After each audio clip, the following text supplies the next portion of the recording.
And this is the famous chicken. Top na chocolate. So, tikman natin. Oh! Init pa. Mainit siya. Hindi daw siya kakain. Mga kaligalig for tonight dinner. Dito kami kakain sa Churrasquera Valencia Restaurante. Ito kasi isa sa antique na old restaurant here at nagsaserve sila ng chicken, arroz chicken or roasted chicken with sauce of piri-piri, their famous sauces. Look at that chicken. No, restaurante. Mga kaligalig, time check, it's 6:11 p.m. And nandito na kami sa restaurant para mag-dinner. Nandito kami sa Valenciana Restaurante. This is one of the famous restaurant here. Doon sa kanilang roasted chicken with piri-piri. And itong restaurant na to ay since 1914 mga kaligalig.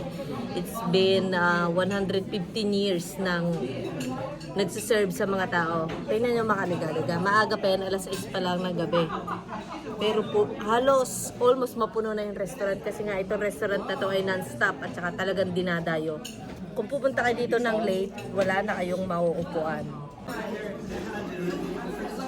While we are waiting sa ating chicken, magsalad muna tayo. Talagang kami ay pasal na din ng aking asawa. Maghapon na kaming umikot sa autobus, nagkot-ikot, naglakad, and this is the right time to eat.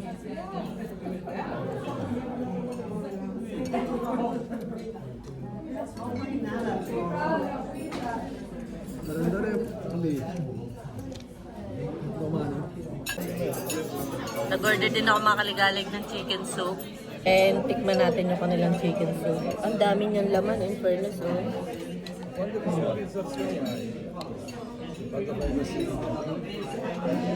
Kata mo rin.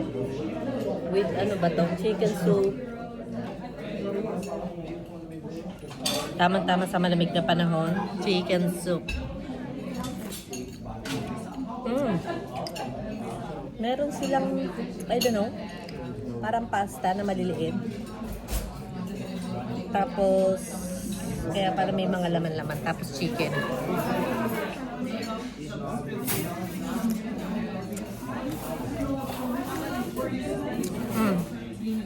Yung chicken soup tama lang. Hindi siya maalat. Chicken soup. Lasa yung chicken soup. Masarap. And this is the famous chicken. May fries and rice. And their famous sauce, piri-piri. Maglagay na tayo ng famous sauce, piri-piri.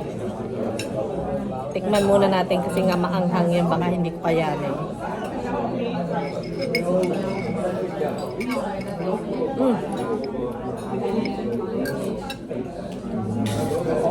Hindi naman siya pala ganun kaanghang. Akala ko sobrang anghang. Hindi naman. Doon ang tropo picante, sadyak. And of course, ang rice. Yung rice nila parang ginisa sa carrots, tapos may sibuyas. Kaya ganyan yung kulay. Mga kaligalig, dumadami na yung tao, as in sobrang dami ng tao. May pila na sa labas. Rice is live. Tikman natin yung kanilang ginisang kanin. Ginisang kanin.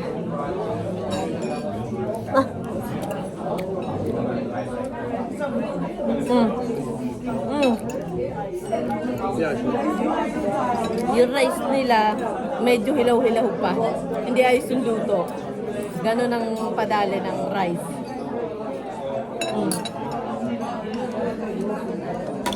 Oil. Chicken oil from the plate of chicken. Calories, bring it on.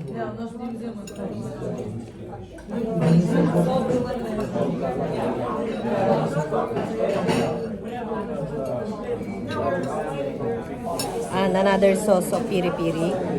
Damihan na natin, kala ko maanghang. The perfect bite. Rice and chicken. Oh. Mm.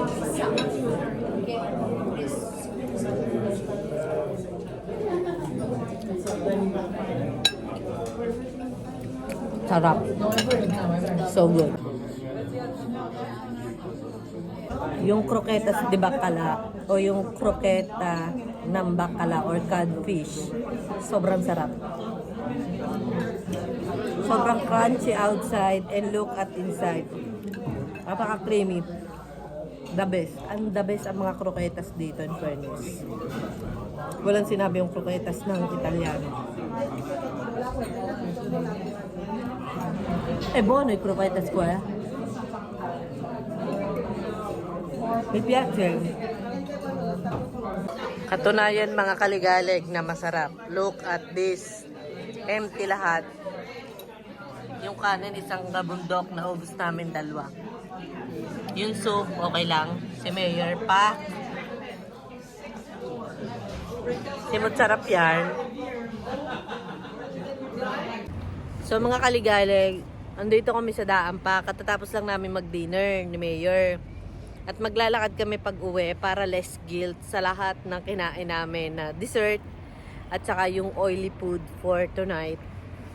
And dapat kami naglalakad kasi itong pastel dinata ng Bilem kanina, tumikim ako ng isa.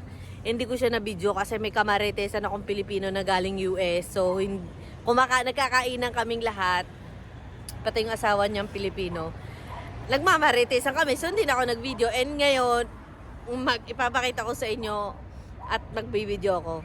Pero masarap talaga siya.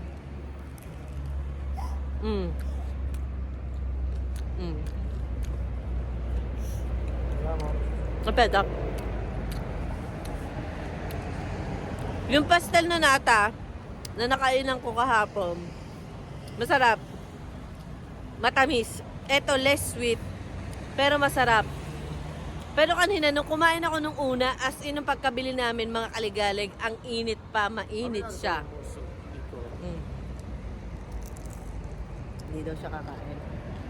Kaya ito naman ang aking deal pag ako ay nagdi-dessert.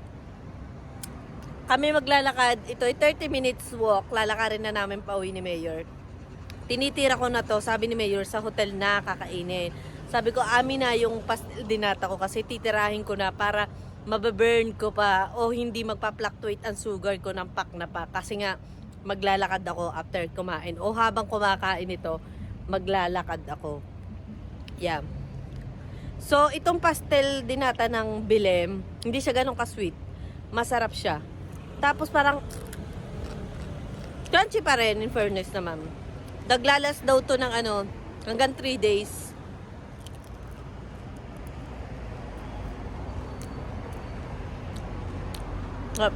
Alam nyo, kahit kumain ako ng pastel dinata dito araw-araw, yung step ko naman parang nasa 30k araw-araw. Dahil nga sa Italy, kami ay sanay na naglalakad. So, kaya kami ay lakad is life. And na maganda naman dito sa Lisbon, walkable siya, yung mga street, malalapad yung mga lakaran. So, okay na maglakad. Pero okay ang transpo nila in fairness. Pero mas prepared na namin maglakad. Sayang nga yung card namin may mga load pa hindi naman namin ginagamit.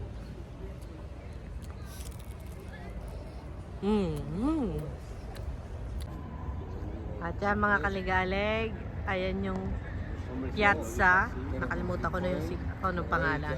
At saka yan yung Mercato di Natale, yung Christmas market nila dito. Isa sa Christmas market nila, malaki yan. At dahil nandito na rin naman tayo mga kaligalig, so tingnan na rin natin ang kanilang Christmas market. Wonderland, Lisbon.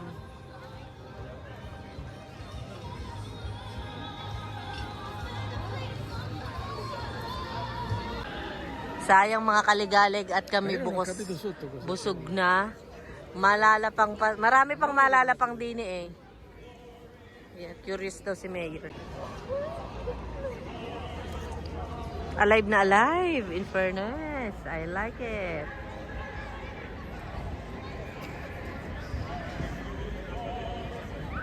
Bimili tayo mga kaligalig ng liqueur nila sa cup na chocolate. So, tikman natin. Oh! No? No, dolce. Asaggia? No, no, asaggia liquore. No, è buono, amore. Sarap.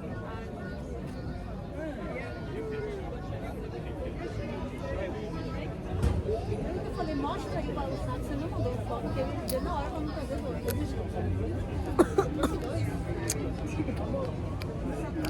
Peraí, fica aí. C'è un po' ancora. Asaggia il liquore? Voglio. Ayaw mo, napaka-KJ mo.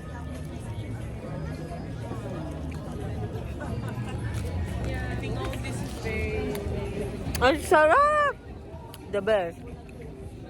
Hindi ako maglalasing pero okay siya.